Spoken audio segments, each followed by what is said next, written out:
Everyone, in this video I will show you how to fix Snapchat lag on Samsung Galaxy A53.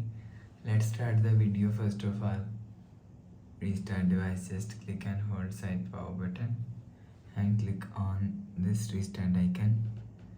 Again tap on this restart icon. You will see your phone is restart.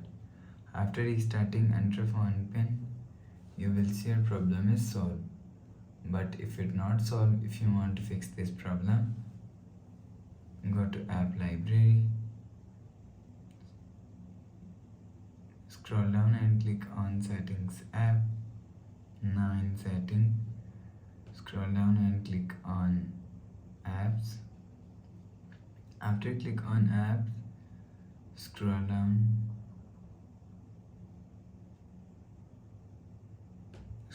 and search Snapchat app from here.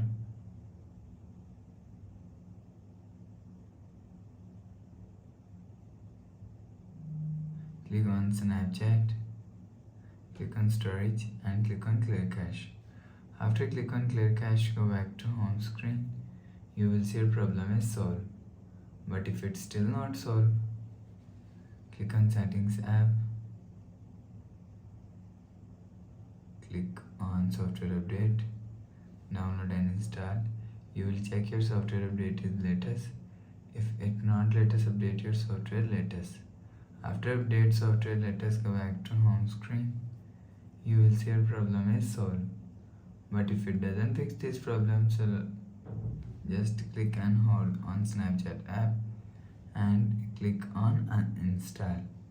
After click on uninstall, you will see app is uninstalled. After uninstall, click on Play Store and again download, again install Snapchat app. After again installing, you will see your problem is solved. So please subscribe for more new latest videos. Thanks for watching.